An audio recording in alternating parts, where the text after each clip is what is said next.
Merry end of year, Matt. Happy end of year, Nate. What are we doing? We are here again for the Gamers 2 podcast, December 27th, the last podcast of the year. Last podcast of 2019. And forever. We're done. See you later. We're never going to make it to the new year. I can't wait till we blindside him with that one at some point. And we give up. No one listens. We quit. Nah, it'll just end. It'll just Right, we won't say anything. It'll like, just be see you next week, and then there won't be one next week. The old, I can't remember what the name of the movies where to be continued, except just never happens. There's no continue. Yeah, anyway. It is the last podcast of the year. It is. Which makes it kind of a short one. It's not going to be short, but... It might be. It might be short. It might not be short. You'll have to find out. No, you gotta... And don't look at that timestamp right now. Don't just look away. Don't look at the timestamp. It's not fair if you already know the length before we say that joke. Anyway. I think we've only got like 2 news stories. I got a bunch of write-ins. Interesting. From people. Specifically, 1, 2, 3. Do my math here. That's a -3. 16, it looks like. Okay. Well, excuse you, Origin Launcher. Looks like 16 write-ins. Some, I think, are step on the grounds of the other ones. Okay. A little toe stepping.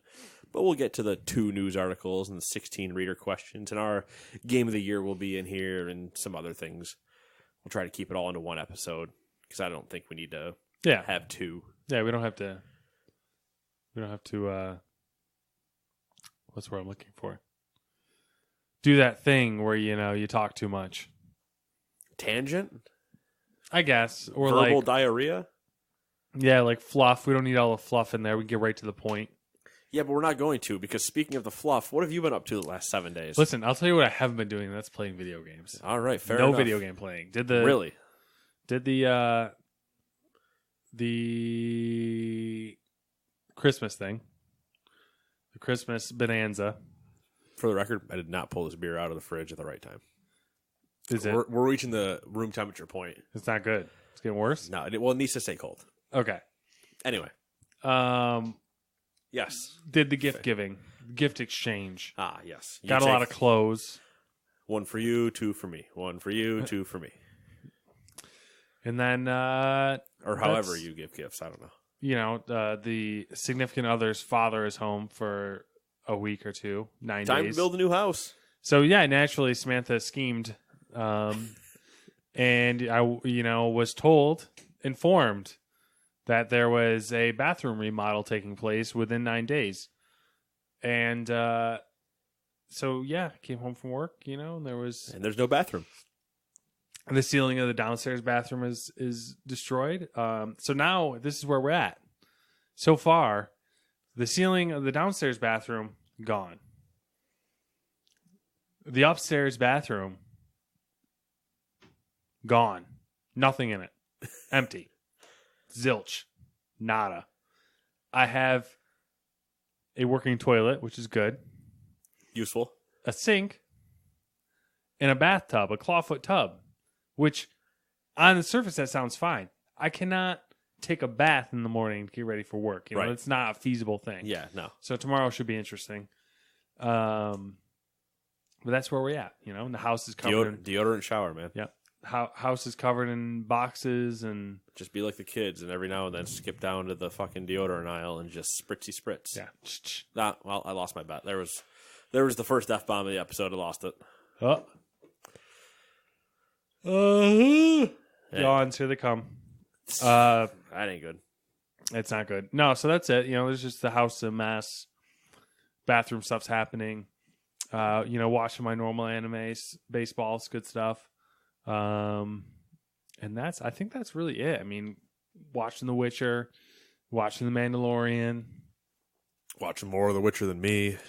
Not telling me, pretending I wouldn't find out, using his account to watch it, pretends I wouldn't know. Listen, I I'm not in charge of my life. All right. You're just not good enough at hiding it. No, I'm just not in charge of my life. Well, that's true. That's fair. Should have just watched it on Sam's account. It wouldn't have been a problem. Then you could have kept up the facade the same way you did for The Mandalorian for 2 weeks. I don't know about 2 weeks. It was like 1 week. You gave it up during week 2, I think. Week 2 or 3. Yeah, and then I just openly admitted to it after that. Because you told me at one point, you're like, have you watched it yet? And I was like, what do you mean? And you're like, so I watched it last night. And I was like, oh, what the hell?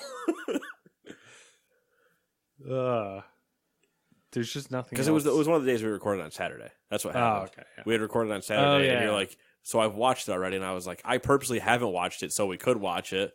Yeah, but the difference son of is a like bitch. you have so much other stuff that you're also watching concurrently. Where I'm just like Right. twiddling my thumbs, like, oh, what am I gonna do for the rest of the night? But then I can add in 30 or so minutes back to what we can do. I can just cut that time out and watch it beforehand. True. Then we can talk about it while watching something else. Listen, mistakes were made. This podcast doesn't need to be you and me bickering with each other like old women. Mistakes were made. What have you been doing this week? How was your flying and traveling? And... I'm going to finish this beer. You keep asking me questions. Hold on. Okay. I got a soldering station so I can solder things for Christmas. That's exciting. What else? What else did I do this week? What does a station include? I mean, it's a soldering iron with like various accessories attached to it. Like, you know, it's got the tip cleaner, the brass sponge tip cleaner. It's got the little sponge. Wireless? Sponge. Not wireless. I mean, it's you plug it in. And I think Dad got a wireless one for Christmas. That's why. That's why they I make asked. wireless soldering like soldering irons. Yeah, Oh, like just the cordless. Just the cordless. Okay. Yeah, it's not like internet connected. It's not a smart soldering. Well, I wasn't sure. Like, I get it now. Like, it's a cordless one. Yeah. No, this is rudimentary by modern standards. Just to fix some headphones and maybe make my own keyboard, and that's about it. Ooh, dangerous. Yeah, Rabbit holes, man. slippery slope. You're slippery sloping down to the rabbit holes. Yeah. You're going to end up in Wonderland pretty soon. Yeah. Or beyond Wonderland. EDC rave. That's you're selling me on the story here. I will take the EDC rave. We can go beyond Wonderland. Have you seen how those girls dress? Have you seen Beyond Wonderland? I have not. I think it's their winter one they usually do. And the whole thing is like when you go past Wonderland in the rabbit hole, you end up beyond Wonderland. Yeah. Sark's gone. Oh, yeah. Of course. I mean, I don't know about with the 2 kids now, but anyway. So flying was fine, which is a weird statement. It was fine. I got delayed going down. I don't think I was thinking about it on the way back. Do you fly with the same company every time, or? I switched from United to American this time because I'd had so many problems with United the last couple times. Mm-hmm. And this time I didn't get delayed leaving. I got delayed in the middle. I think the last time I flew with 0 delays anywhere was to Nebraska and back. I didn't have a delay out and I didn't have a delay back. This time left, got to the connection. Connection ended up getting delayed by 2 hours maybe.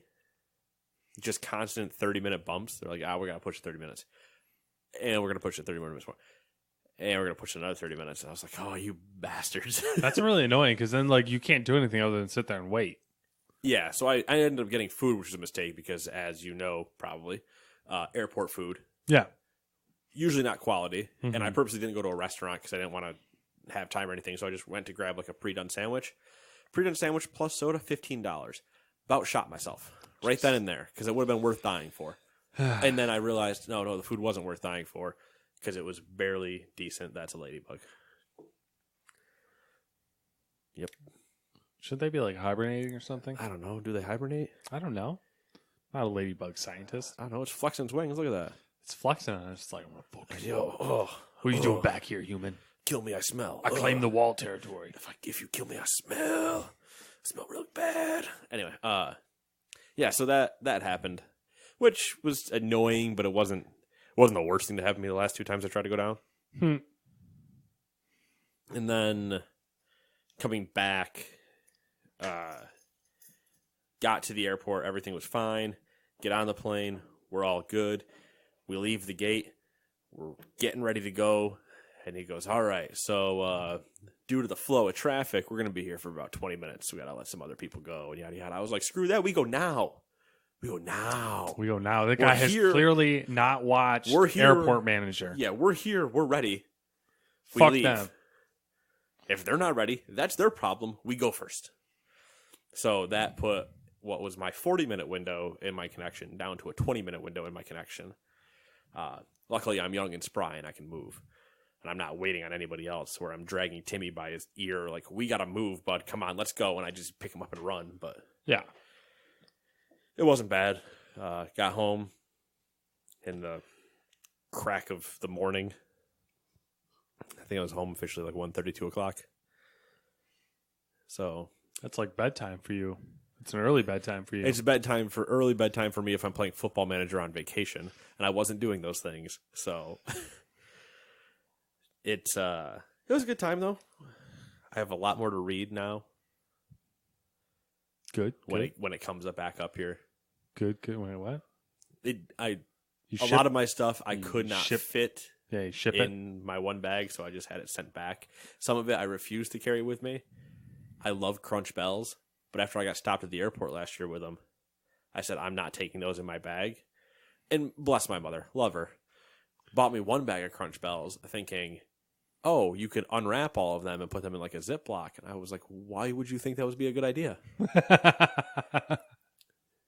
Especially, it would have been an even worse idea after I experienced my 2 flights out of there.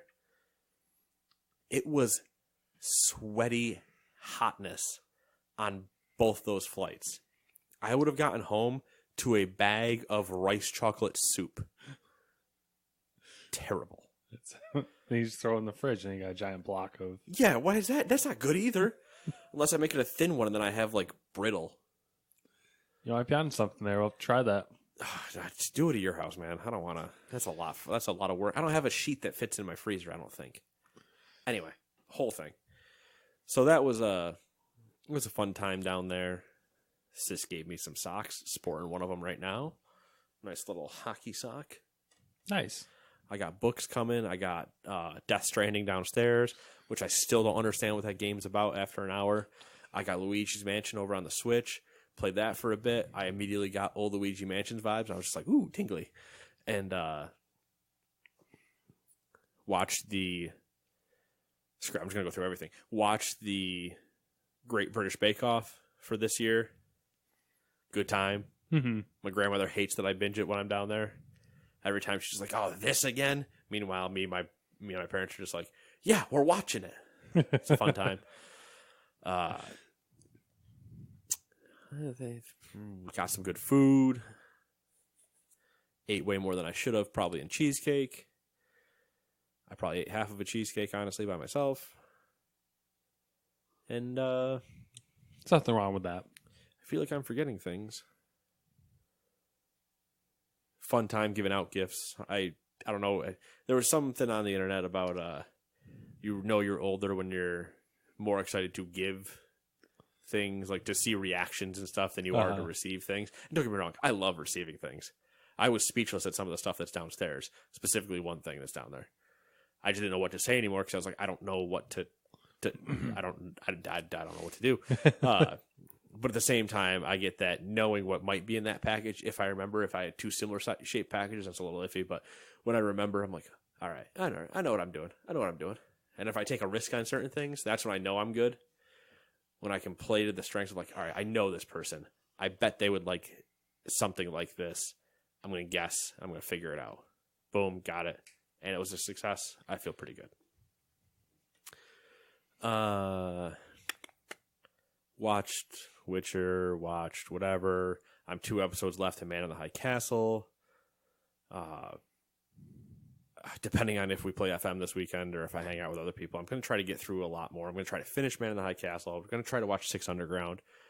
Maybe The Irishman. Like, I'm going to try to move through some stuff. Obviously.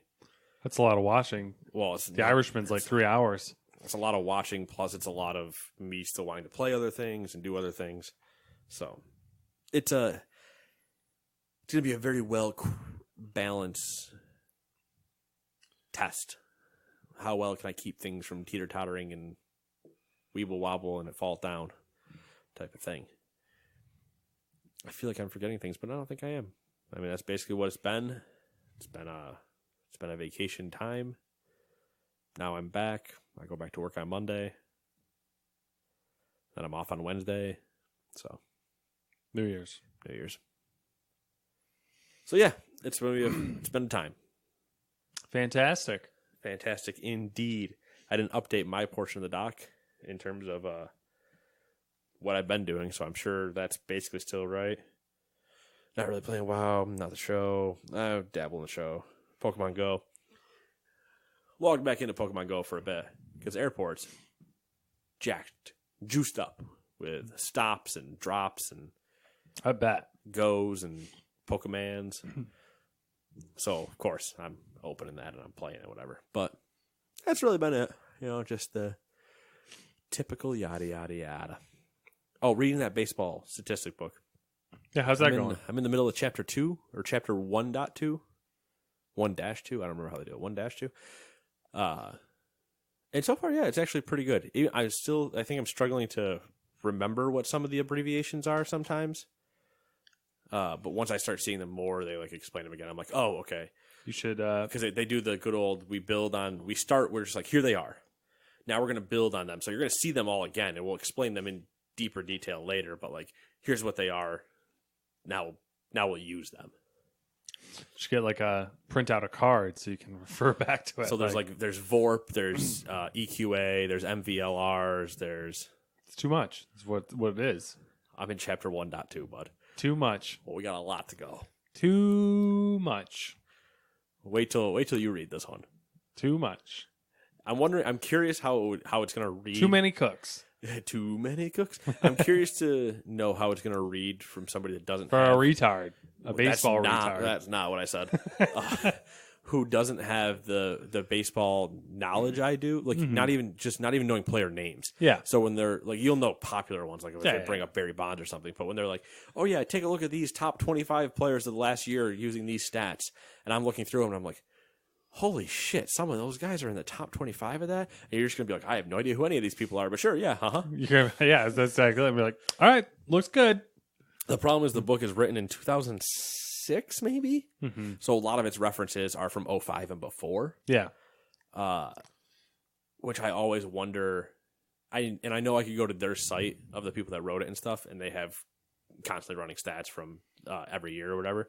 So I could get this year's version of what they're talking about.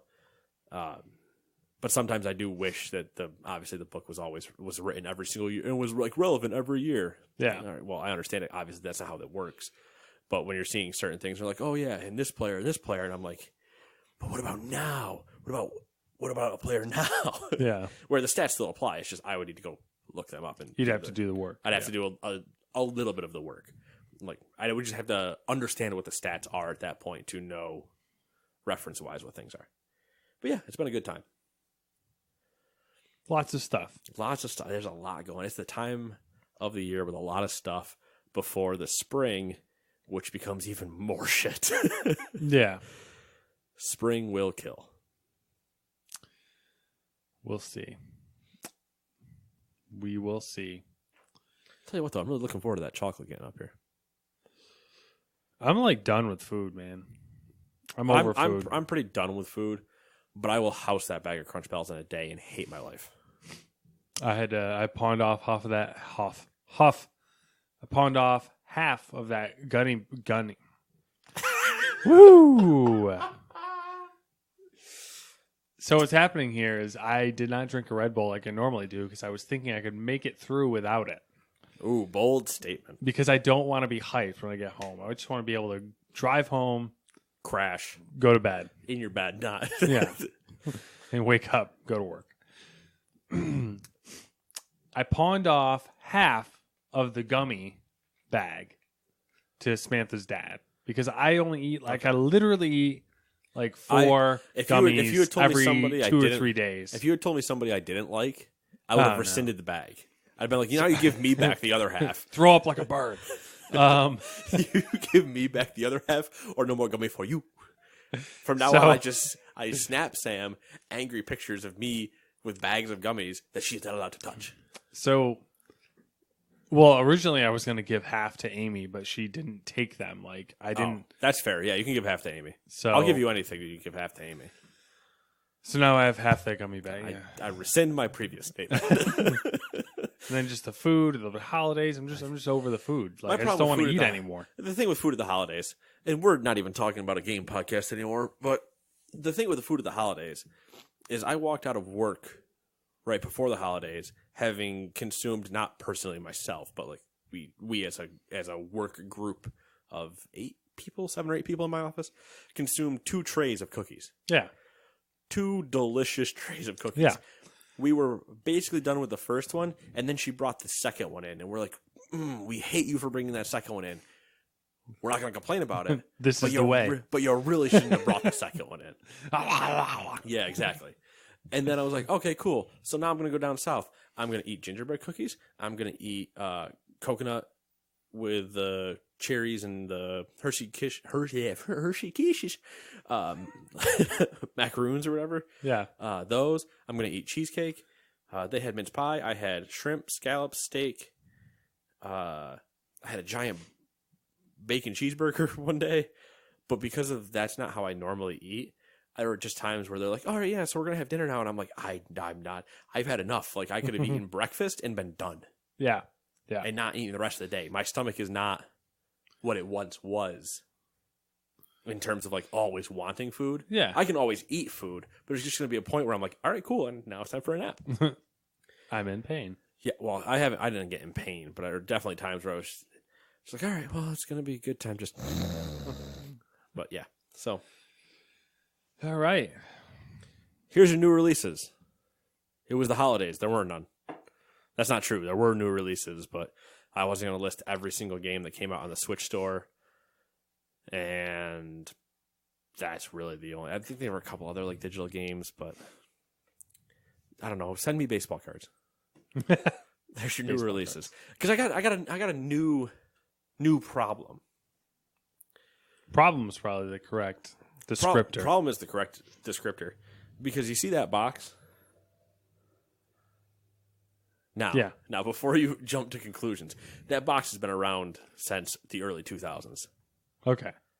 So you're just reevaluating. Right. I have never officially gone through that entire box to see just like what's in there. I've started. There are stacks on the... What's in the box? There are stacks above on the thing there that I started to be like, okay, I like these ones. I'll set those aside. I don't care about these ones. Those go in a different pile. And then I saw somebody on the, I think it's baseball cards subreddit, because somebody was asking, like, what do you guys do with all your, like, random cards you don't care about or whatever? And they're like, buy a flat rate box from the Postal Service, throw them in there, 99 cents on eBay, let it run. Just get rid of them.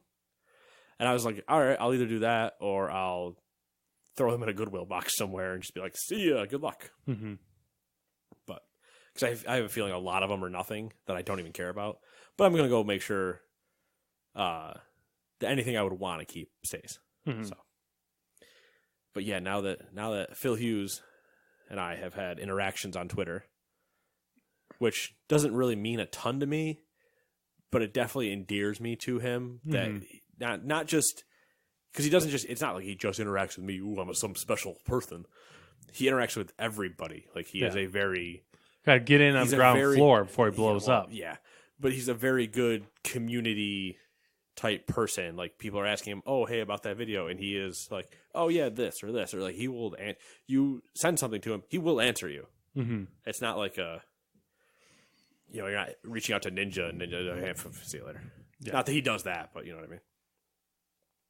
It's a nice to have the interactions of somebody that you watch who, when now that he's opening cards and I'm watching like baseball cards being open, I'm like, it's funny because all that stuff is probably years before I was born in that box. Oh God, I get these hiccups, man. I do it every time to myself.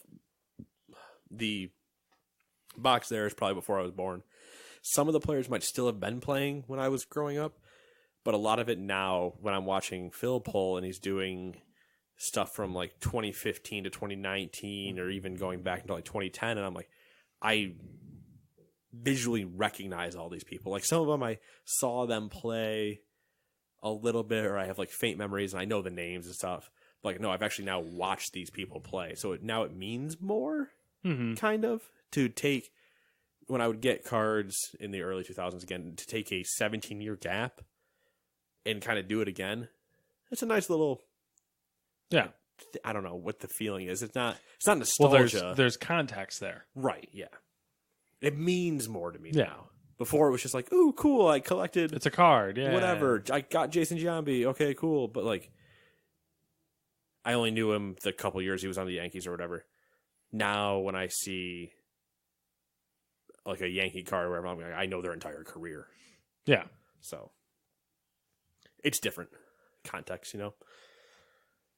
But yeah, anyway. For sure. That completely side railed everything. So new releases, and there they were. Let's go to the headlines.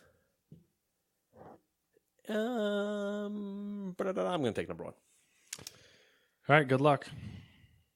Oh, boy. I don't like that. The PlayStation 5, like the Xbox One Series X, will be powered by AMD's technology. But it seems like the hardware solution for ray tracing will not be coming from the company, according to a recent leak.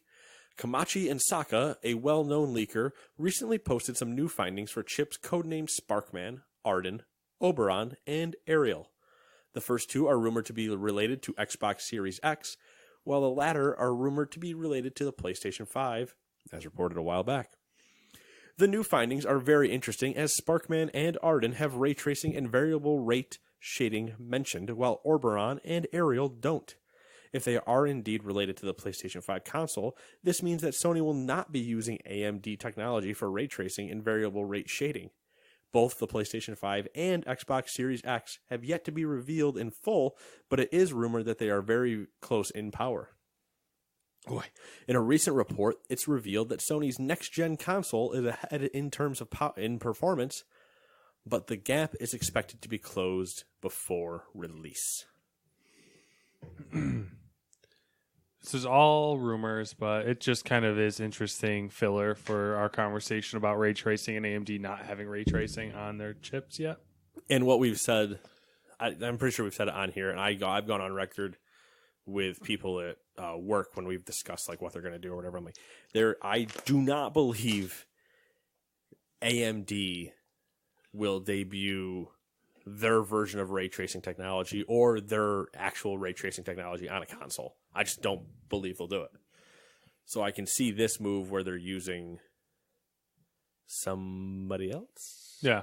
They still, I mean, technically they still have time to They still have time. Yeah, they still have time to do something. Line of graphics cards and before the release, but we probably would have heard, traditionally we would have heard rumors. You'd hear rumblings, but the fact that CES is still coming, there's a solid chance that by February everybody knows it. Yeah. They've also, there's other rumors, speaking of AMD, that their next series of Ryzen CPUs have a 17% performance increase for their individual thread, their IPC rate. And that's kind of like, if that's true, that's like obscene. That's like higher than normal. But that's always about who's reporting it. Yeah. But yeah, it'll be interesting. 100%. AMD making leaps and bounds recently in there. It's interesting. AMD shitting on Intel. Poking the beast. It's a weird beast to poke. It is, because usually they do manage to wound it. Yeah, they don't manage to just kind of like do the nudge, like come on, do something. Yeah. Like they manage to wound it. Yeah, it's just that when you wound it, Intel's like, wait. It usually gets angry, and then like, wait a minute, we have billions of dollars in R&D we could be spending over here. Yeah, and then like slightly smacks you down in a year or two. Number 2. At the Game Awards 2019, it was announced that The Wolf Among Us 2 was once again in development following the bankruptcy, and the later revival of Telltale Games. Woo! The official announcement that Bigby Wolf was returning didn't provide much in the way of solid information, other than the fact that the game was being developed in conjunction with Ad Hoc Studio, a new indie developer largely made up of folks from the original iteration of Telltale. Well, thanks to a recent US Gamer interview, we now know a bit more, despite The Wolf Among Us 2 being in development for over a year back in 2017 and 2019. Development has been rebooted, according to the new Telltale CEO, Jamie. How do we want to say this? Otillie. Ottily.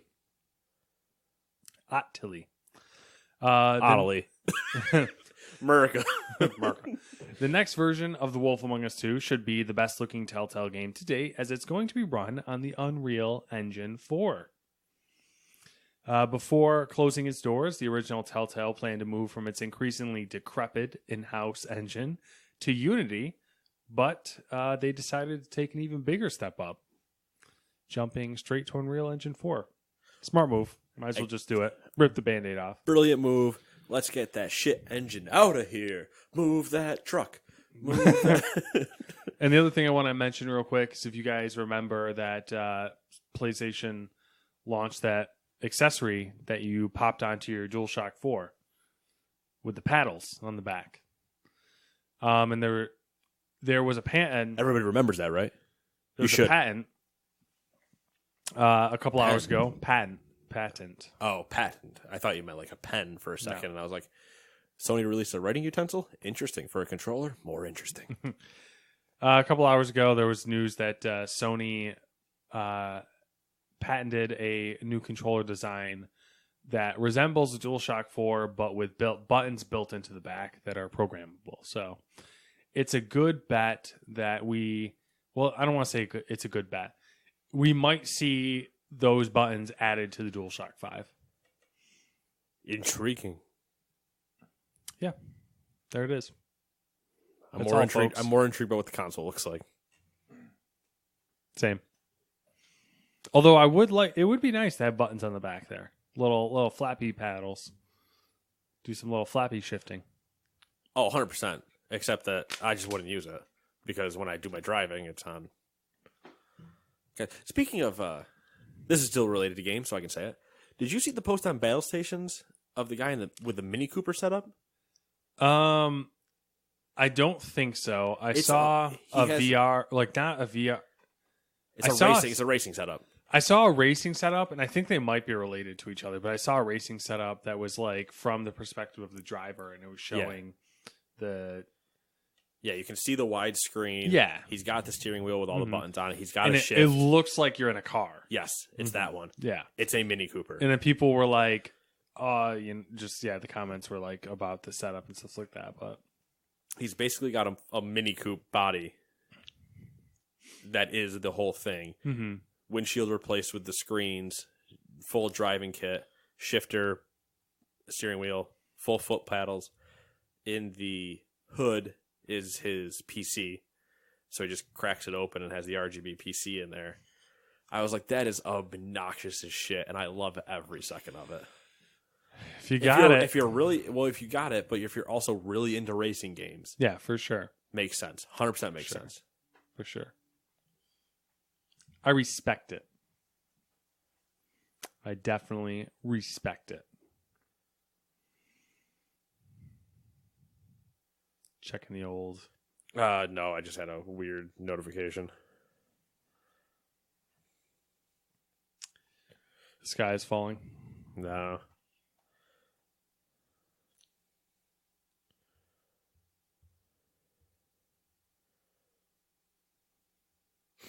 Just getting updates on people. Okay. My new cards are on their way in, man. I just bought a bunch of stuff from eBay. No, not really. Here's my thing with the cards. I'm not going to delay on this too hard. But I will only buy from like boxes from retail. If I was hunting an individual card, I potentially would go look online. But I'm only going to buy boxes from retail because I'm not spending... What was the one turnaround we heard? Like the box cost like $45 or something. Yeah, it was but like online 45. it was like 150. Yeah, and then I think there was one he was buying for 80 or 90 online. Yeah, that they are double, triple, if not more, some of their prices. And I'm like, no way. I'm not going through that reseller market for that. I would much rather just deal with the trying to find them in store and then being happy when I strike out. Because I'm like, all right, I don't need to buy anything. Yeah. Now, you've not seen any of these questions we're going to go into, Matt. I've not. Because I literally put them in the doc before we recorded. So I'll go through all the questions. I'll read all the questions. All of them at once? No. What am I, psychopath? For a minute, I was concerned. I'll read all of them. You go ahead and give me your answer. Then I'll answer. If you can't answer right away, we'll work it out. We'll do what we always do. I'll pull up my list of games that I've played this year. Cool. Might not need it. There's not many of them. But just in case you need the list. The first question comes from the Concerned One. And they've asked, what is the worst... I'm going to ask these questions. I'm going to ask this. This is 3 questions. I'm going to ask it all at once. What is the worst game you've played this year? Did you think it was going to be good? Or did you just play it knowing it was going to be bad? The worst game. Worst game I've played this year. That's actually a tough one because I wouldn't say that any of the games that I played this year were like bad. So, like the way the questions asked and with the follow-up questions, it's the assumption that the worst game that I've played is a bad game. So it's hard. It's hard, under those contexts, I don't really have an answer. But probably the worst game that I've played this year, given that I've only played like 13 games, would probably have to be Anthem. Okay, yeah. Actually, you know what? Considering Anthem is a bad game. So yeah, Anthem. I forgot that Anthem was a thing until I looked at the list. And it's like, oh yeah, I played Anthem. Yeah, and then you could look back at my list, which is even longer if you really forgot some of the stuff that came out in 2019. Anthem. And did I think it was going to be a bad game? I think we all knew it was going to be a bad game, but hoped it wouldn't be. So my answer is also Anthem. And I agree. We were playing it with the hope of an upside. Yeah. We saw the writing on the... I said it from the beginning with that game when we saw the writing on the wall at E3 with that weird panelistic like preview thing they did. I was just like, oh no, you should not be doing this now if you're coming out when you say you're coming out. Yeah. And then it was delayed. Yep. Then it came out and everybody went, oh no. And as I finished it, I was just like, this is bad. I had faith. Like, I had a lot of faith in BioWare, so I was, like, giving them the benefit of the doubt. But you can't... If someone played Anthem and said that it was a good game, they would be either insane, clinically insane, or the hardest of fanboys. I can agree if people said parts of Anthem were good. Because there were certain things of it that were good. The thing that's frustrating about Anthem is the game is bad, but like the suit movement and the suit play, I can see where they have goodness. Yeah, I can see what they were trying to do. There was clearly potential at one point, but they hit a foul ball instead of a home run. Man, it's like, why are we all celebrating? Like, you guys, that is not. That's just not good. Yeah. I genuinely hope that the rumors that we heard the past couple weeks ago are true, that they are all going, that the developer's going all in and rebuilding it, because that would be... I would be happy to return to it when it's fully redone again and go, all right, did they fix it? Buy it for, or pay $15, play it for the 1 month and go... Yes. The problem is that I don't think you can get...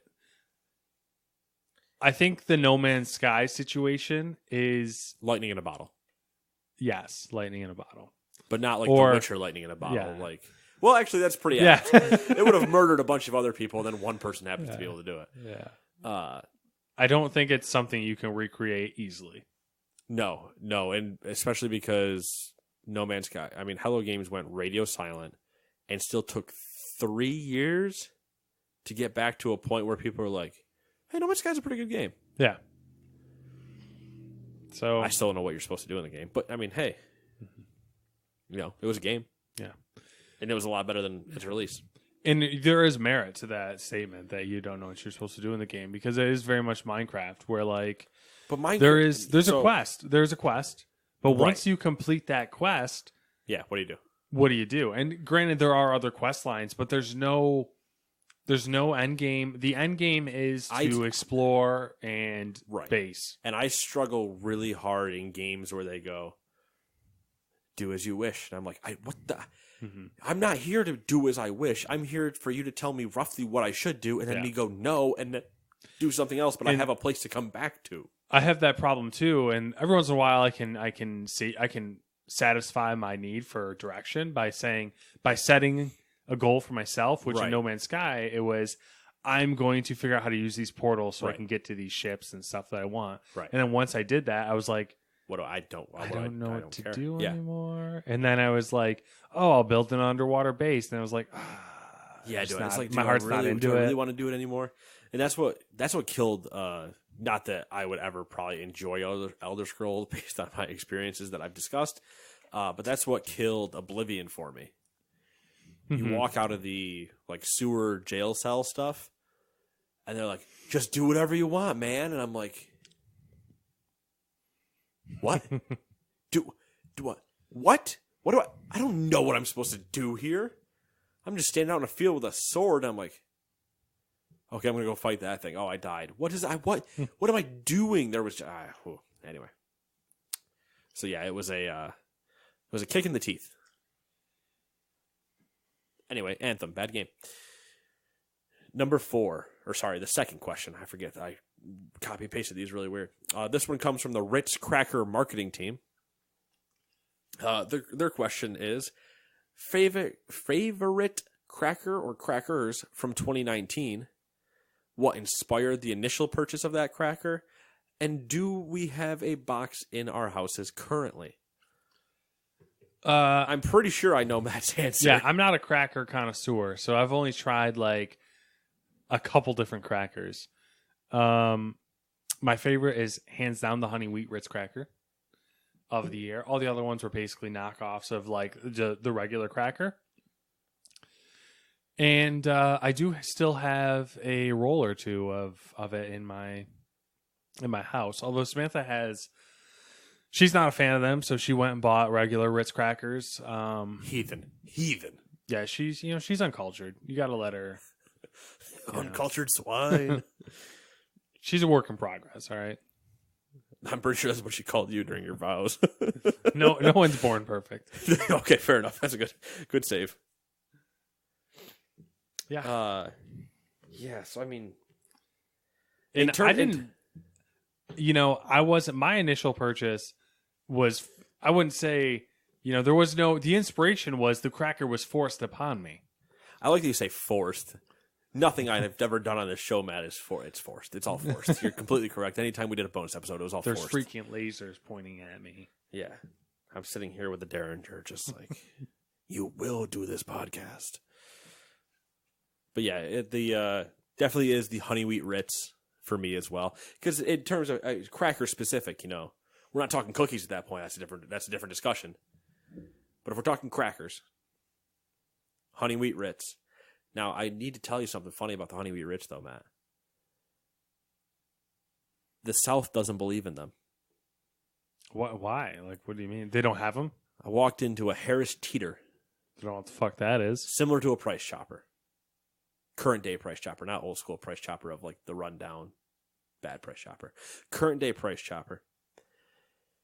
And they have their Ritz section, right? And I'm like, all right, cool. So you guys got some cheese at home? Cool. Let's go get some of these Ritz. Because you got to try them. Mm-hmm. Looking all over the Ritz section. Nothing. No honey wheat. Whole grain. Basic. Salted or whatever. And then garlic herb and all the other terrible flavors. Honey wheat, nowhere to be found. Could not find it. Couldn't even find the label on the shelf where it should have been. Bunch of freaks. Just uncultured people. I guess. But the honey wheat They're Ritz. just not ready. They're not ready for the honey wheat. I have a sleeve and a half still in the house for a current block of cheese I am going through. And what inspired the initial purchase of the cracker is one of my coworkers, well, the coworker I go to lunch with every single day, he would always get those as his cracker of choice. And he's a psychopath to the point where he'll take that cracker and put it in peanut butter and just eat that. I could see that. It'd probably be pretty tasty. It probably would, but he's insane. He uses reduced fat peanut butter and the whole thing. Like it, right? Yeah, exactly. Too far. He also has a problem with peanut butter where he will just sit there and he will buy it. If he bought a jar, he will eat half of it before he leaves work. Mind you, that we have like 3.5 hours after. He must just the nastiest farts and stuff. Probably, but luckily they're not around me when he does them. So he's not you. And so someone else must know my torment. Yeah. So he always bought them and always bought them and always bought them. And I was like, all right, there's got to be something to this cracker. So when we were doing a cheese episode, or I knew we were going to have cheese, it was also when we had that salami, I believe. Yep. And I knew we had cheese. I was like, all right, we need a crack. Yeah, don't think about the salami, especially the absinthe one. Yeah, I was going to say that licorice one. Ugh. Yeah. So when I knew that was coming, I was like, all right, we need to get a cracker. Why not get those? And then the star of that episode became Matt and Dewey just eating Ritz the entire time. Just like housing them. You're like, I don't even know about the cheese or anything, man, but this cracker, holy shit. And you guys are just popping honey wheat Ritz to the point where I had Sam snapping me pictures of honey wheat Ritz like in the cart and stuff. And she's like, I don't know what you've done, but this is apparently now a thing. I'm like, sorry. So, Ritz Cracker marketing team, you're welcome. This one comes from the Overwatch character Bastion. And I'm pretty sure if I read that, it would be beep, boop, boop, boop, beep, beep, boop, beep, boop, which roughly translates to, I would like to know your favorite game of 2019 with a robot. I think I've only played 2 games that had robots in them, and it would be Star Wars, Fallen Order, Jedi Fallen Order, and or any other Star Wars game. Yeah, and The Outer Worlds.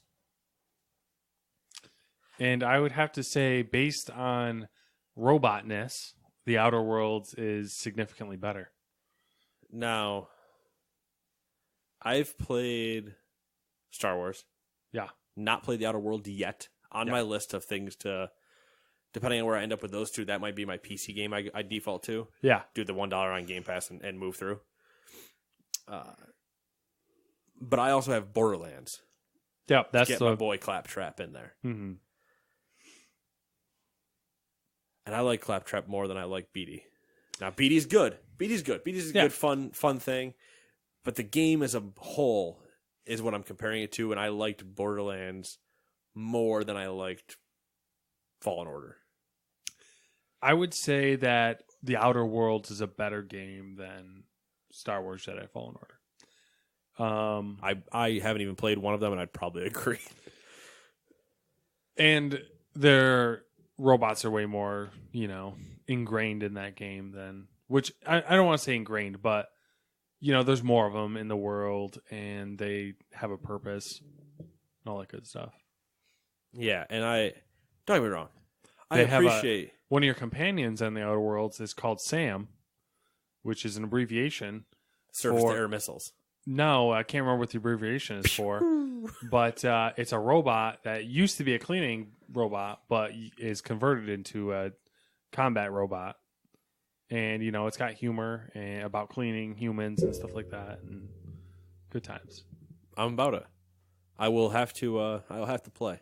It is on my list of things to beat. Currently, I have one for one system, one for another system. I don't have anything I'm trying to beat on the PC, so that might take that spot.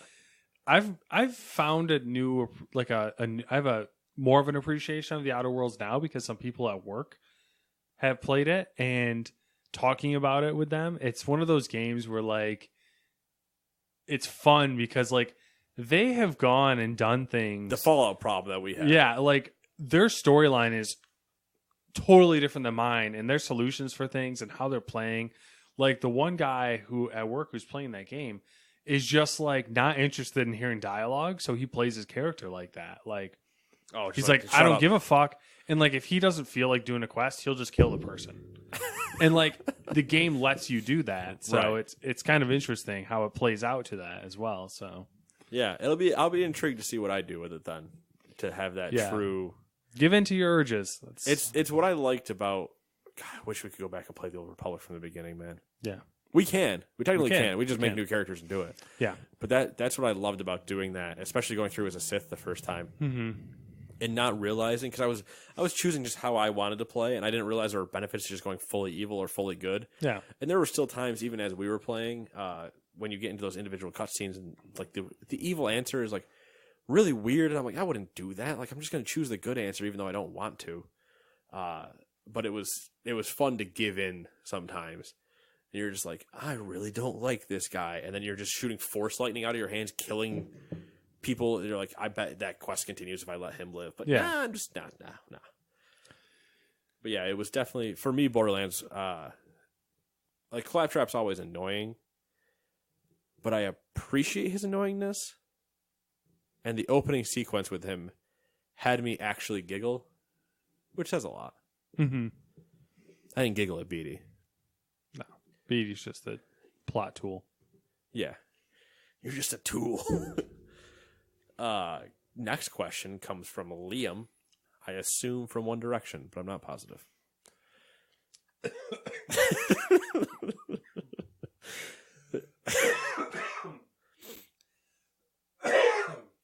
And this one's kind of a weird question. Might apply more to me than to you. In which I will need to go pull up a different document right now to see what my answer would be. But best game that you played in 2019 that still hasn't been released?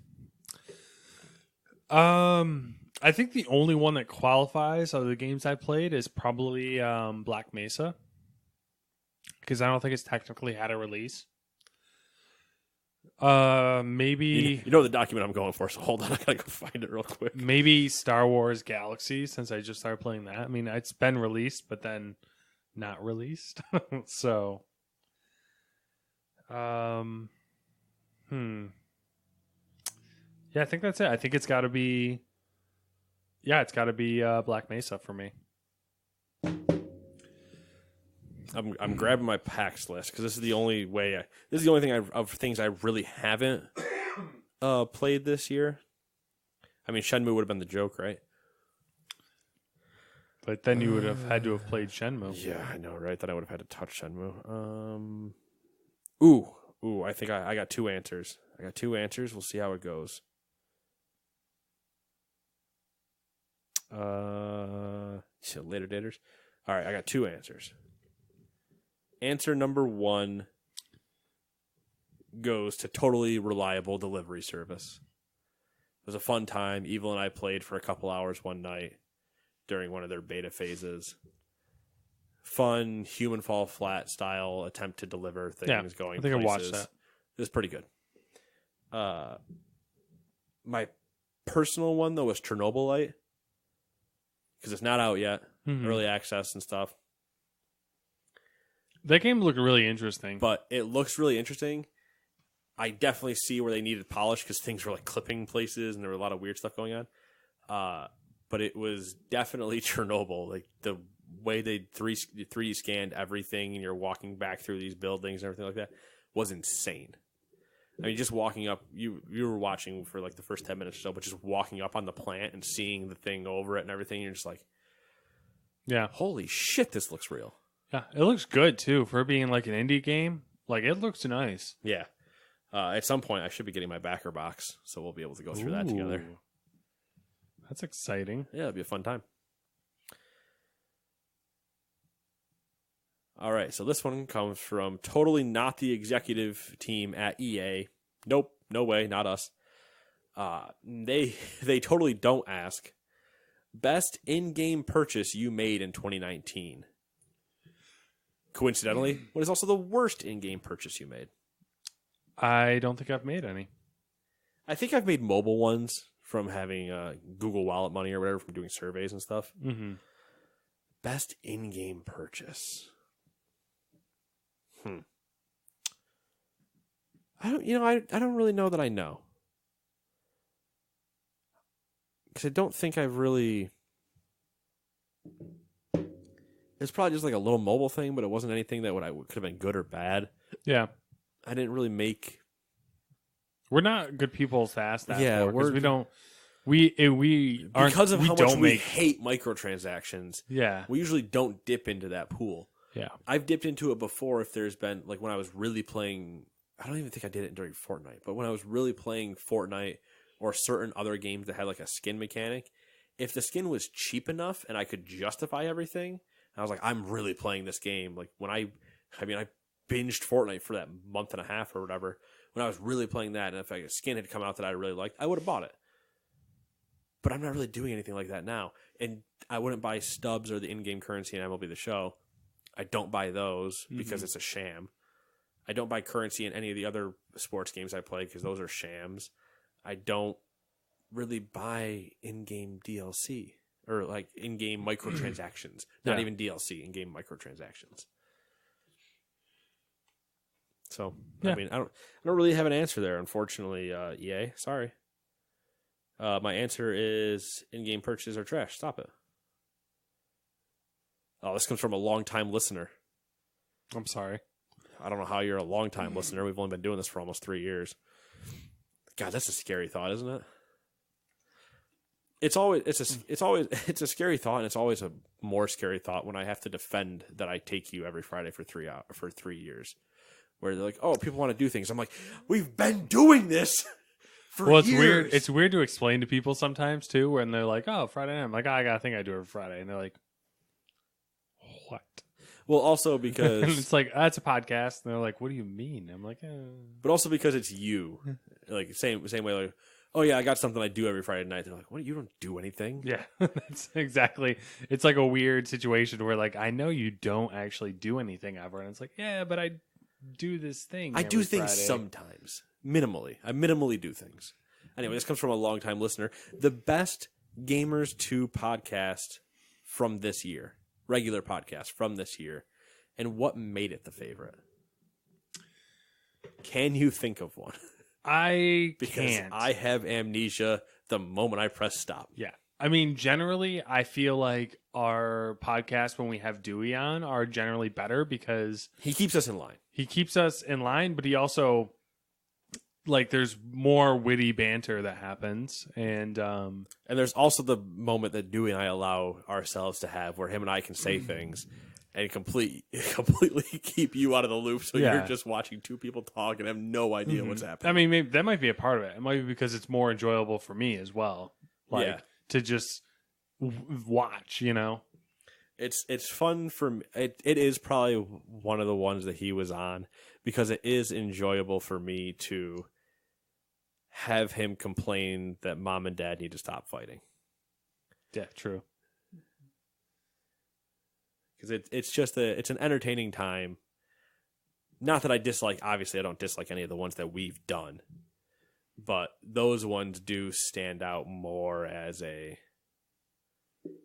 memorable thing than the other ones where I'll get a text message on Monday from putting this up that says, "Oh, you really do have amnesia or whatever." Yeah, no, I know I do.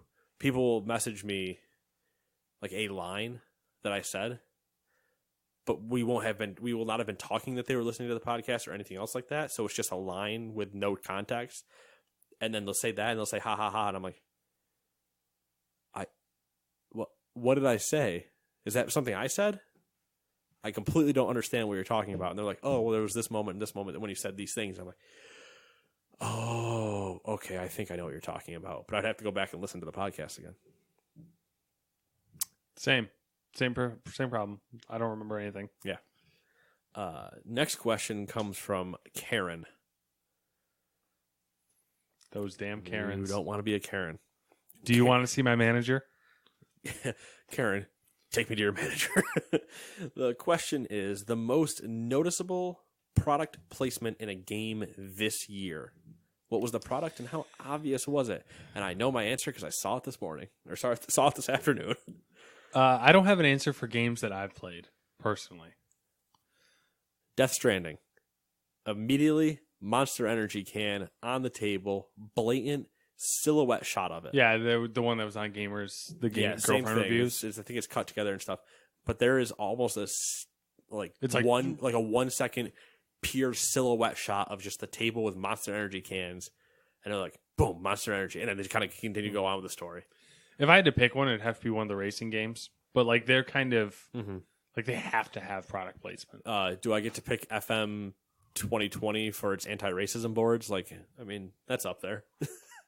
But no, most obvious product placement, not just advertisement. Like, that is the product in the thing, was that. Mm-hmm.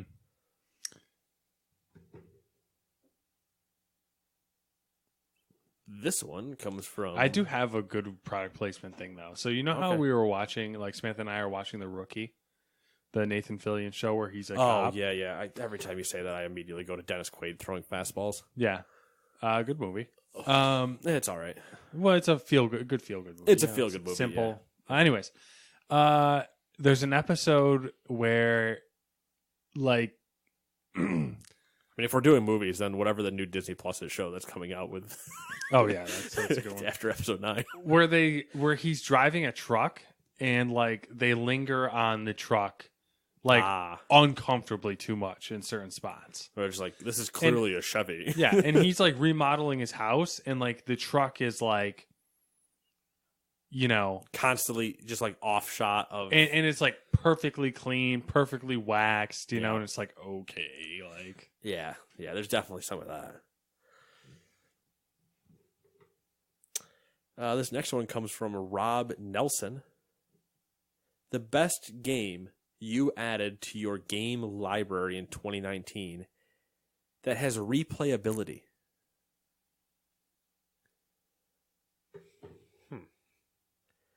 That has replayability. Football Manager 2020? yeah, for you, I would say that's pretty easy because That's probably Football definitely up there. Manager is like if you're putting a couple hundred hours in a year, then yeah, that'll do it. Yeah, I put a couple 100 hours in each year. Man, did Apex come out this year? It did. Apex might be up there. Free to play Battle Royale. I've logged 58 hours in it, I think. So yeah, I mean, I don't really have anything. no, you really don't. I mean, I have like games that you are supposed to be replayable, but Yeah. I just don't comply with their wishes. You can't hold me down. There are no rules. There is one rule. Yeah, so it's probably Football Manager for me. Apex is definitely up there. Just because it's a free to play battle royale. I mean, Fortnite would be the same thing, but my Fortnite binge was last year, so it's not added this year. Yeah. My issue is like a lot of replayable games are shooters. So like I'm immediately out of that. Or sports games. Yeah, which neither of those I'm into. So Yeah, it's, I mean the racing games, like Horizon 4 is replayable, Yeah. but only to an extent. Like once you play some of the tracks once, you don't really want to play it twice. The only time I really went back was during that snow DLC in Horizon 3, and I went back just so I could do drag races at the airstrip against people. yeah. But that was only so fun because you could just get super tuned cars and gun it. The only like I generally if a racing game is more simulation, then I will replay it more often. But okay. that's not the trend for racing games right now. So at least not in the mainstream. Like obviously you have your Project Cars. yeah, and there's a couple that are subscription based that are kind of ridiculous. Yeah, I mean Dirt Rally is Yeah, Dirt Rally, F1, Assetto Corsa. which I haven't played any of those because they have no like I don't know if I'd like them, and they might do a free weekend every once in a while or something like that, but I just never catch it right. I guess I could take advantage of Steam's return policy, but Yeah, as long as you did it fast enough or whatever.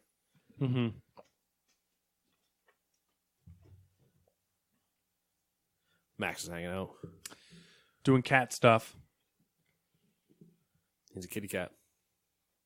And he does stunts, and he does stunts. Oh, this next one's going to be hard. Yeah, especially because it comes from Gordon Ramsay. And Gordon Ramsay asks, best meal that was prepared before the podcast and who cooked it? I'm pretty sure I have an answer. I don't know if it happened this year, though. I don't know if I have an answer because, like, once again, amnesia. Like, I'd have to be reminded. Like, we've definitely had a lot of good stuff.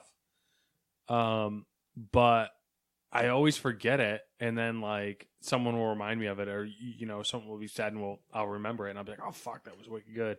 I should remember that because I want to make something with that. But so my answer, you tell me if it was this year or not, was the French toast BLTs.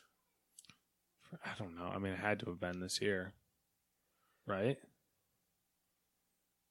I would think. I would think too. I just don't know if it was in this, like, if it was in the. Were those the ones where I got the bacon from? Yeah, it was your meal. Yeah, the bacon was from that. I remember. I was trying to remember the other day what made those sandwiches so good. And I think it's the bacon. I think it was because I got the bacon from Smith's Market, which I mean, the bacon was good. The bread was thick. Yeah. And it was candied. Mm-hmm. The bacon was from a local farmer, and it was like, you know, from a butcher essentially. So like the bacon was like genuinely thick cut, and the bacon was meat. Like it wasn't. Yeah. So. Yeah, it was that's probably my favorite. A lot of other good ones. There was a lot of good ones. There's definitely... My burgers are probably my runner-up.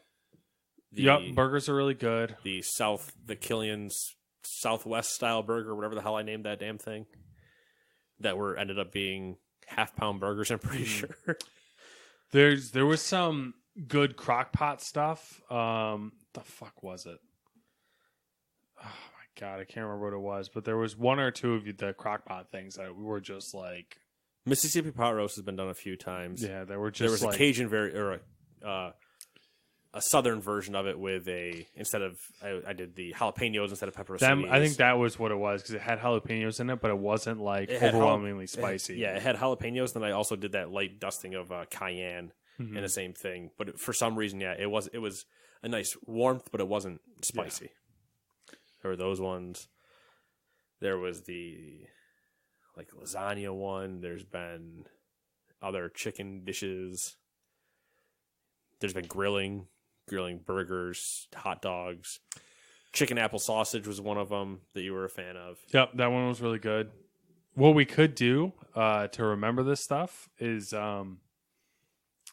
this would take work that we'll never actually do. So it's another idea that we'll forget. We can roll it in next year. Was as a part of the podcast, we could do like a little mini blog or where we post the photo of what we had. Oh, God. And just say what it is real quick with the recipe, and then that's it. Yeah, and then just never mention it again. Yeah. Don't put it anywhere for anybody to see. We're just you put it somewhere. I don't know where. Yeah, no, just sticky note somewhere. We're just like, there it is. That's what we need. Yeah, we do that next year. We can just kind of keep it rolling of like, these were our 52 meals. Yeah. 52. Holy fuck. When you put it into perspective, you know what I mean? Like 52 meals. I mean, we had hot subs from places. We had cold subs from places. I introduced Matt to how to build the sub at Subway. Yeah. I think we've pizza tried from places. We had the Alamo brisket pizza. That was really fucking good too. Yeah. Oh my God. What was that? We went to the diner. Went to the soda fountain. Yep. Where I got the garbage plate. Yep. You got the garbage plate that you were almost dying of when we got back. Yeah. That was just a lot of food. We had pizza and wings for Game Awards. We did. What was that? That's the one I gotta do. Texas Roadhouse. We had Core. Yep. That's one I gotta do. That I cooked wings one time at my house, and I was like, oh, I gotta do this for us sometime. And then I didn't end up doing it, which was just grilling wings because they turned out actually really good. I debated doing ribs.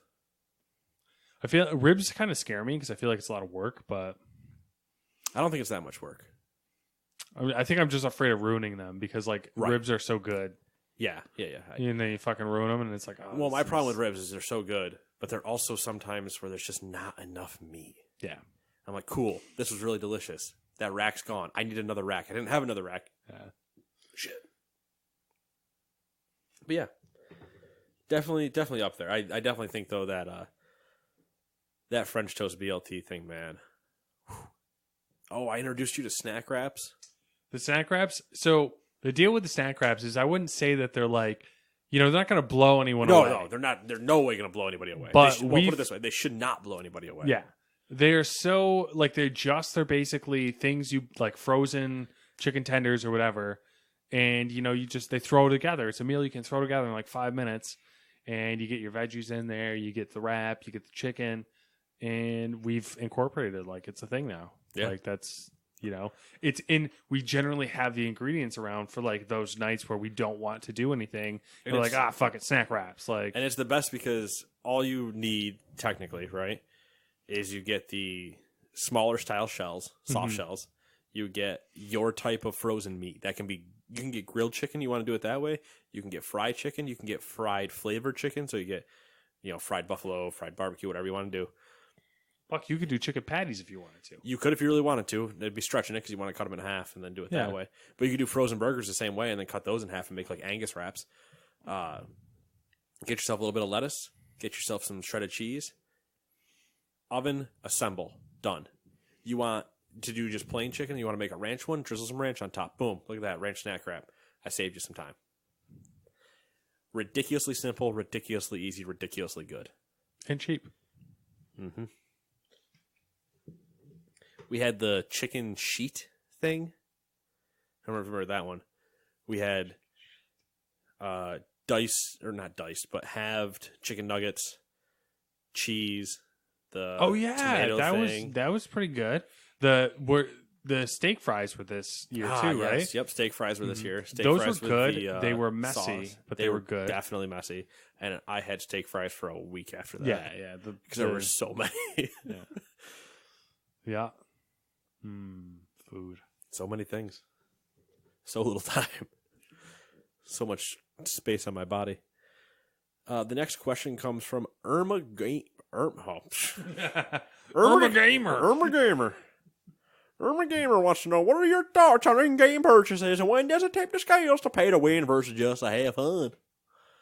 So for English. That sounded like APL from one of the inboxes. Yeah.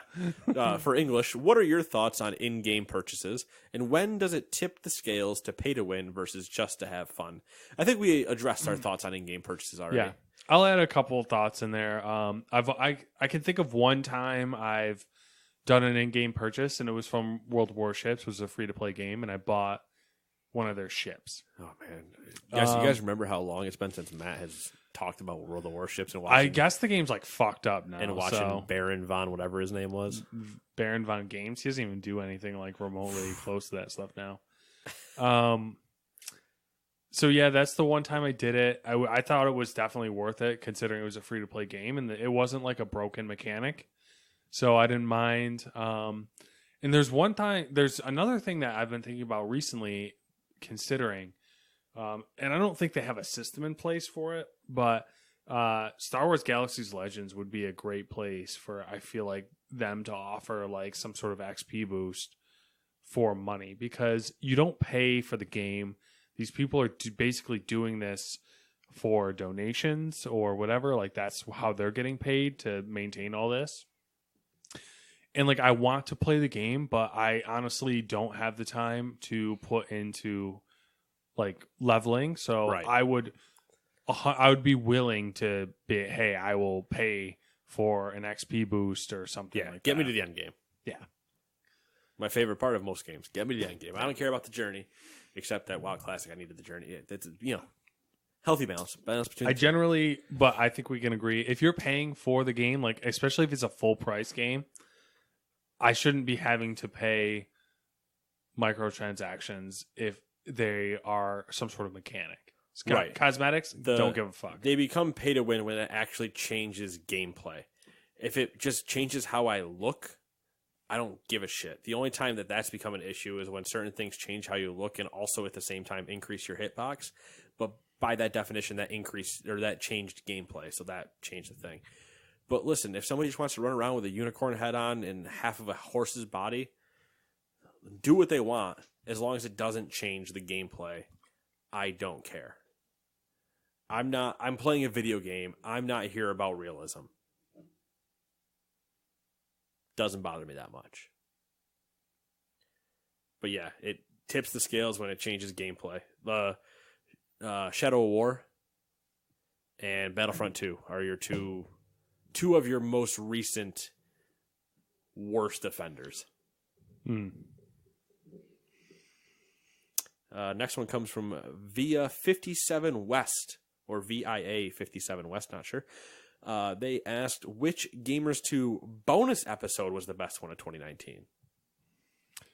Now, Dewey's been on bonus episodes as well. Yeah. Definitely not the salami one or the marshmallow one. I think the marshmallow one was good. It was just that it was too much. Yeah. I mean, that and I just don't like marshmallows. So Right, yeah. that was that was a personal thing. My probable nomination was the Oreo episode.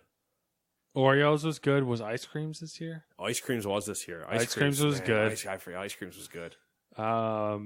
We had Portillo's too. Yeah, Portillo's. That wasn't a bonus episode, but we did have Portillo's. Yeah, we did have Portillo's. But yeah, there was another one. I can't think of what it was.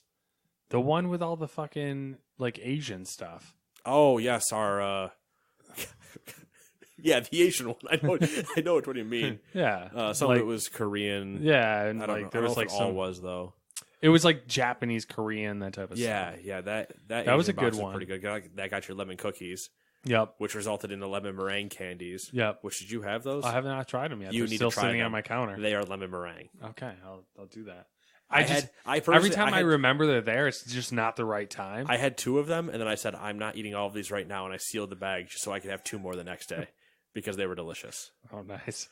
But yeah, they had those lemon crackers in that one that were like the thinner than saltine with a little bit of lemon filling like in between the 2 of them, and they were 2 to a package sealed up. That's where we got the other cookies that were supposed to be like dunked in coffee or something. Remember which ones I'm talking about? Yeah, the honey. Yep. Which were good. There were with those. The coffee. I had that bag of hard candy for 18 years. The Sizzle ones or whatever. Mm-hmm. We got the gummies. Same company, I think. Oh, yeah. And I mean, I'm a big fan of the ranking episode we did, too. Oh, the ranking episode was pretty good. Yeah, the tiered one started fights. Yeah. There was good fights, but also good conversation. Fights, but good conversation. And I will say that Taco Bell has definitely fallen down some ranks in my book.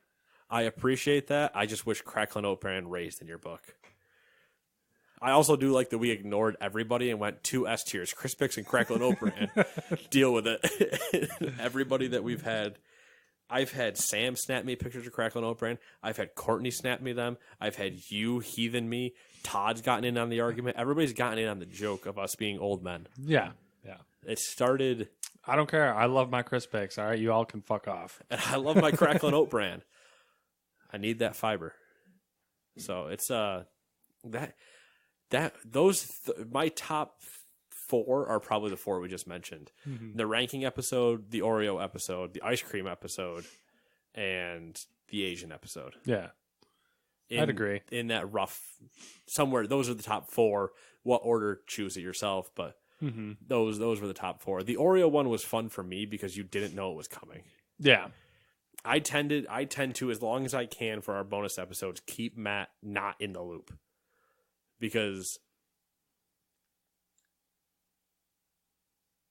my cat's destroying something, that's all. Just curious. Anyway, your hopes and dreams. Oh, he's done that already. The bonus episodes are much more fun when he gets to come in blind. I've already opened the box, obviously, because I know what's in there and I'm bringing it up. But there was something about opening the box of Oreos in front of him and there being 9 different flavors, maybe, of just Oreo cookies. There was a good amount. To the point where we had buttered popcorn, and getting those reactions were always a good time. The Asian one was fun because we didn't know what we were even looking at. Yeah. Because it was an entire like, what are these? Okay, let's just try things completely random. We had a jerky one, didn't we? I think so. I think there was a jerky one. Yeah, we had a jerky one. That one was good. It falls into this is the part where Matt says he's going to get forced to do things, but I enjoy us blind doing things. Like, yeah, here's a box, open it and enjoy it. And there's really only two that stick out in my head that were like, I don't want to say painful for me, but they were like the episodes as a whole. Yeah, or like just a certain the things that we were eating. I was like, oh god. Which was the marshmallows and then the fucking salami. The salami is 100% my nope. Nope, not doing that. That was the only thing I think I tossed and did not finish once you guys left. Yeah. I think out of the entire year, that was the only thing that immediately found its way to the garbage can because I couldn't eat any more of it. Yeah. The smell. Or I whipped it outside into the deer. One of the two. But it was just like, it was so bad. Cheese was fine. Cheese was good. Yeah. But yeah, the ice cream one was really fun because he had literally no idea. I think the Oreo box you had saw downstairs before we came up. And I was like, this is our bonus episode, so, eat light. And then the Asian box we didn't know, like I said. But then the ice cream box, obviously it was in the freezer the entire time. And I never told him. And then right before we recorded the bonus episode, I kind of went to thaw it for a little bit to try to give it a little bit of looseness. And then I walk upstairs and I'm like, all right, this is what we're recording. Here's a spoon. And I cracked a box of 6 or 8 ice cream pints, all different flavors, and pretty all delicious. Yeah. They were all like custom. Yeah, we had custom wording on them from our supplier. Yeah. Our diabetes supplier. Oh, that's right. We ended up with jerky because I complained on a podcast that we were going to end up with diabetes. Oh, yeah. So we needed less sugar. So then we ended up with salt and savory. It was a fun time. I do love those bonus episodes in moderation. Yeah. Yeah. We would probably be fine with 6 a year, every other month, killing ourselves. But the every month thing at a certain point was 100% going to run us into diabetes territory. For sure. Hence the 20-pound bags of gummies. But I won't complain about those because those were delicious. I haven't finished my other 2 yet still. Okay. Then... Yeah, before you ask me if I'm going to keel over at the end of this podcast or lose my left foot, no, I'm not. Next one comes from Hockey Barrio. Classic gaming consoles versus new classic systems? What's better? Why? It's not really an end-of-the-year question. I'm just saying. Mario. I don't necessarily think one's better than the other because here's my deal. If someone has the original systems and they're still using them, I bet they go out and buy the new ones and store the old one away. I bet the same thing, except that the old ones, you have your larger variety of games because the new ones are only getting loaded with 30 or so games. Agreed. I like the technology in the new ones for the most part, being HDMI and Bluetooth controllers and all that stuff. But I like the old ones, like I said, for their for the game library as a whole, not the 30 that they came with. Yeah, I appreciate that they're making the new ones because it kind of is like preserving the history. Yeah, agreed. This one comes from Kratos. He says, "Boy." That's Arthur Morgan. That's 100% Arthur Morgan. I can't do what's his name from Stargate. Boy. Nope. Nope. What is the best game franchise of the last decade? Oh my and of all time, if you can quantify the other one. For the sake of this question, I will recognize that the decade ends now. And to not be the complete crazy person at the end of next year says, welcome to the end of the decade, because everybody will freak out. So, I don't know. I don't know if anything's really changed from franchise of the last decade. Well, what's come out in the last decade? Mass Effect, Uncharted, Uncharted, Halo. Halo, Gears of War, Crysis, Killzones, World of Warcraft. You got all your Nintendo stuff. Yeah, you have literally all your Nintendo stuff. Wii Sports Resort. I mean, fuck. I don't know. Like it would be hard for me to pick one franchise because a lot of the like Uncharted, for example, like I really like the Uncharted franchise, but you know, that doesn't include The Last of Us or, you know, when in my mind it almost does. Like I look at it as Naughty Dog, sure. Doom. Yeah, Doom. But if we look at it in the idea of a franchise, I'll eliminate some and say franchise being more than a title, more than one title. It's got to have at least two.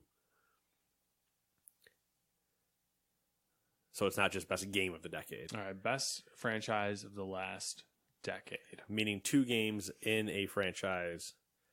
So Last of Us doesn't count because there's no Last of Us 2 yet. I'm trying to think of what franchise has been the most influential. I mean, it'd probably be Call of Duty, if I had to guess. I mean, are we speaking to yourself? Not overall. Because technically, like me, NBA, it would probably be Uncharted. Yeah, technically, like Call of Duty and NBA gross and FIFA gross way more than anything we're gonna say. I was thinking of like what franchise has changed gaming the most. Okay. But if I had Destiny. Destiny. If I had to pick one for me, like personally, I would have to say like it would probably be Uncharted, Halo, Mass Effect. I'd probably say Halo, Call of Duty, but my 100% winner is World of Warcraft. Because that really took off right before this decade, and then I never stopped during this entire decade. So. Yeah, for sure. Can you pick one for all time? Oh. I'd be torn between Halo and WoW. Because I had a lot of time with Halo 2, Halo 3, Halo Reach, Halo ODST. That was going to be mine, was probably be Halo. Yeah, I had a lot of time with that. But then that incorporates all my Wrath of the Lich King time in WoW, so... You know, they're pretty close. Mm-hmm. It would probably end up being WoW for me in terms of... If you had to pick one in terms of, like, factor to me, but... If you had to pick a franchise that's influenced gaming the most... A franchise. I would say probably Call of Duty. Call of Duty is probably the right answer. But you could argue WoW as well, though. Yeah, but WoW didn't... I mean, WoW changed the MMO scene specifically, but it didn't change... Yeah, I mean, I feel like... outside gaming. Like, Destiny would have done more to influence a broader variety of games. But in my mind, like, things like Destiny wouldn't exist without WoW. Yeah. Yeah, it is probably WoW or Call of Duty. I mean, Halo changed a lot, too. Yeah, I just think that... Because Halo got you... I mean, Call of Duty exists, I would say, because of Halo, but it existed before Halo. Modern Call of Duty, I guess. But yeah, I mean, Call of Duty 4 was the same, you know, Halo 3, Call of Duty 4. The issue with I say Call of Duty just because it's more mainstream. Like, yeah, and it was on everything, and it, you know, its shooting was always pure, you know, all that stuff. I'm just trying to think of it really. Probably be a Nintendo kind of franchise, actually. Well, yeah, I mean that. Yeah, you're probably not too far off. Let's move on. Yeah. of all time gets a little weird. So I think for that question we'd have to really sit down for a. Let's bust out franchise. That would be like we could do a podcast on that alone. Oh, like 100%. This comes from Totally Not Evil. Which is the best tweet of 2019 from the Gamers2 Twitter account? Matt, good luck. I don't do Twitter. I don't do social media in general. So My favorite. Hold on. I'm not going to have an actual answer. Even though I'm pulling out my phone and going to the account right now, I'm not going to have an actual answer. I'm going to cop out. 100%. I just need to get there really quick. Let's see. I'm going to pick... I'm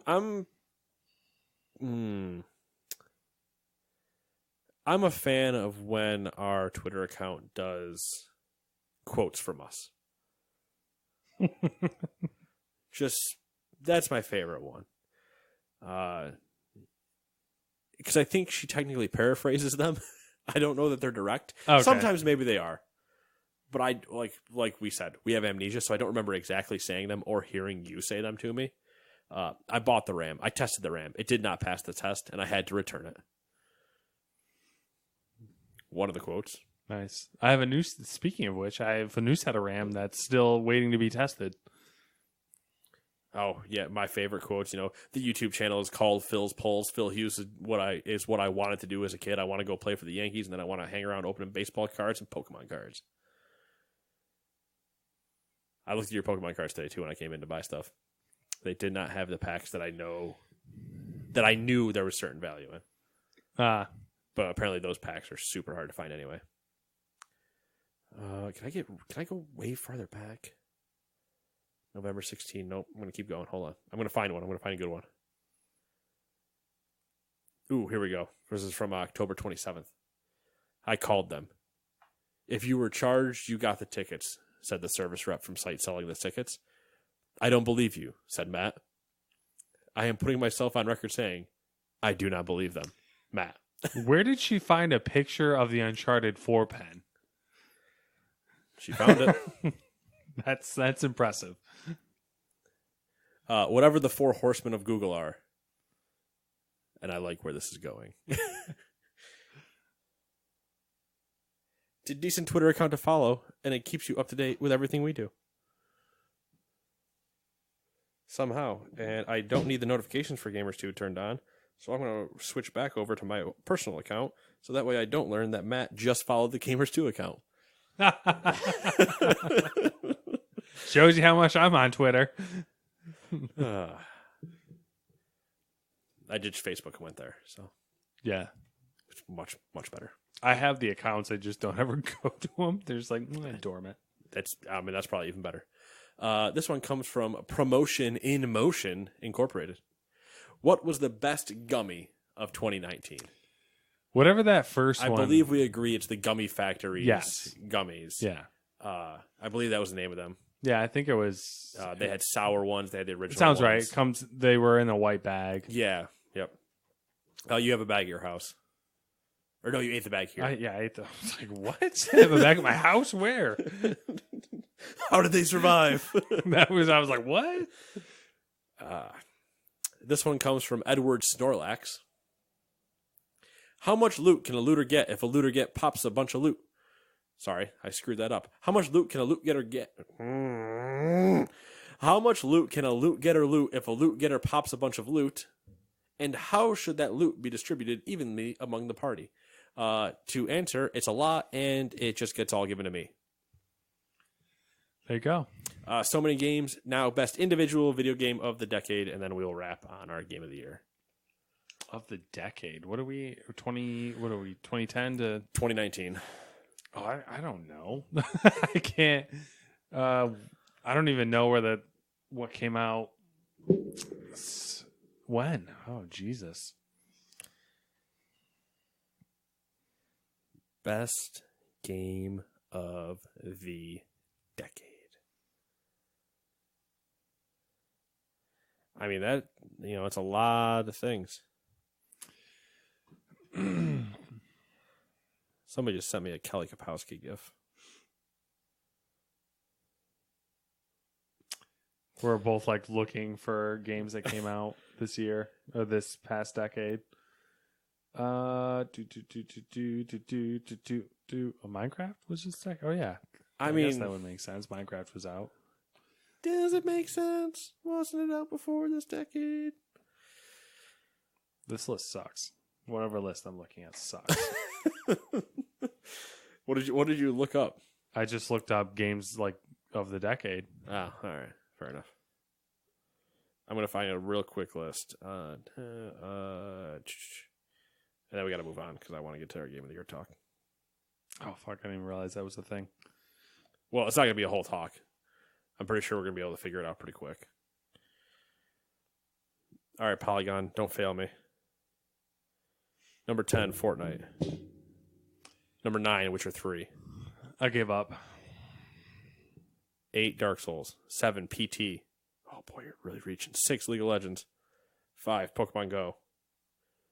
4, Pokemon Go. 4, Kentucky Route Zero. 3, Spelunky. 2, Legend of Zelda. And number 1, Minecraft. All right, so they count it. I don't have one. I would have to do more research. I would have to do more research because I have a lot of honorable mentions that I don't know if one becomes. Witcher 3 I loved. Fallout 4 I loved. Yeah.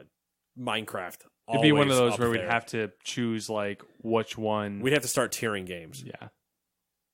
Maybe that's what we should do. We should do tier games of the decade. The decade. Of the 10 of the tens. I mean, the stipulation would be that we've had to play it, and then the list would be manageable, I think. Yeah. Because I would be the... Well, the list... Here's the thing. The list would be manageable, except that it would just be you going, all right, so where do you think that one fits? And then me having to organize my own list. Yeah, but there's definitely a lot of games that stand out. I mean, Legend of Zelda, obviously, and stuff like that. Minecraft, 100%, especially when you start modding and Minecraft gets insane, so that's always up there. But that's the decade. I want to end this episode discussing our Game of the Year 2019. What is your Game of the Year 2019, Matt? Do you have one answer? Just like, boom, there it is. Stipulations? You had to have played it. I wouldn't give any of the games I've played Game of the Year. One of them's got to be Game of the Year. Out of all the games, I've played 13 games this year. Wait, oh God, don't look at my list. I don't want to know. Yours is like 50 or something. 31. Yeah, it'll probably be more when I really update it. I've played over twice as many games as... Oh. I mean, that makes sense. It makes sense for the jokes of this podcast, and also for the fact that a lot of those games are just carryovers from last year that I was playing in the beginning of this year. A lot of mine are carryovers. Well, I don't know. Not really. I was trying to justify my list. Don't shorten yours while I'm shortening mine, because then it doesn't help fix the scales in my favor. Because I wanted to give it to Outer Worlds, but I haven't played it yet, so I can't. I mean, on my list, that's the only game that's really Game of the Year material. Right.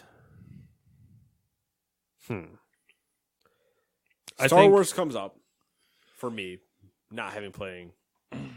Star Wars comes up. Yeah, for sure. And I really enjoyed Borderlands. But I think my Game of the Year, because we do our Game of the Year from January 1st, 2019 to December 31st, 2019, none of this weird hangover shit, has to be Shenmue 3. What? And on that bombshell. Yeah. It was a fabrication.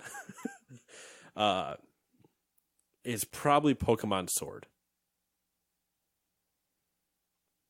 I've spent a lot of time with it. I really didn't have any problems with it compared to the community at large.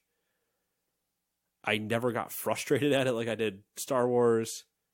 I didn't get disappointed at it. I got annoyed, sure, at certain times, like story writing, because it was just a lot of remakes of previous ones. And Borderlands did a lot for me too. And Borderlands is right there. It's probably like the close second. Apex is up there, just in terms of how good and consistent it was. Football Manager, obviously, I play a lot of it, but it's not into my Game of the Year categories. So yeah, it's gonna fall to I would give it to Pokemon Sword, or Pokemon Sword and Shield, I guess, to really encompass the two titles that were played and released at the same time. But I didn't play Shield; I only played Sword. So cool, that's fair. That's my answer. Matt abstains, except for Outer Worlds, I guess. Yeah, I guess I have to give it the Outer Worlds. I like the idea that you get to read the envelope and you're just like, none of this shit. You know what? Nobody wins this year. You're all not good enough. Just nobody wins. I'm going to take this back with me. Yeah, but when one of you wants to present something worthy of me giving you this trophy, call me. It would be great though if they did shit like that. Where it's like, this is a terrible year. We're not giving it out. It would be hysterical. Or even if they gave it out, but they're like, we would like to acknowledge this was a really weak year. So this one gets the asterisk in the record book. Weak year. No competition. I mean, there's two games. There's things where it comes out where we would have a different discussion potentially. I don't remember if you played Hellblade this year or last year. I think you played it last year because I think it was in your game of the year discussion. Your game of the year discussion last year. But stuff like that, or where if we had played Control, maybe it would be up there. If I had played Outer Wilds, it might have superseded everything, and I put it up there. There's 3 games. Or Outer Worlds, sorry, not Wilds. There's 3 games I would have liked to have played that would have been, which were all nominated in all of everyone's Game of the Years, which would be Control, Death Stranding, and Sekiro. Death Stranding, the amount of time I've spent with it, I don't think I would nominate it for Game of the Year. I would nominate it for like art direction and shit, but not Game of the Year probably. Luigi's Mansion actually probably could have snuck in there as a Game of the Year for me. But I don't have enough time with it right now. And Control I'm intrigued by, and I would have liked to watch somebody play Sekiro. Now, yes, I could do that on YouTube, and I might at some point if somebody that I like has a playthrough of it. Mm-hmm.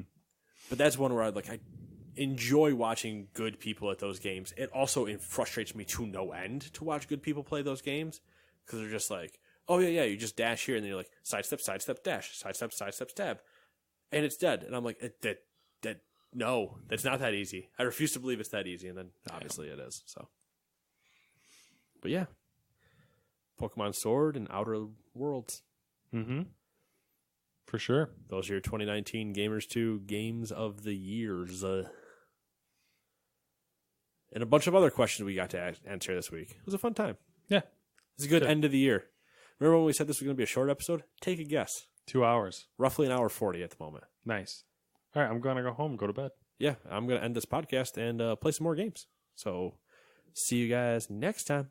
Bye-bye. Actually, see you guys next year. Haha. Get that? Because that's the joke everybody does when the next time they're going to hear us is in the next year. Like, see you next year. Haha.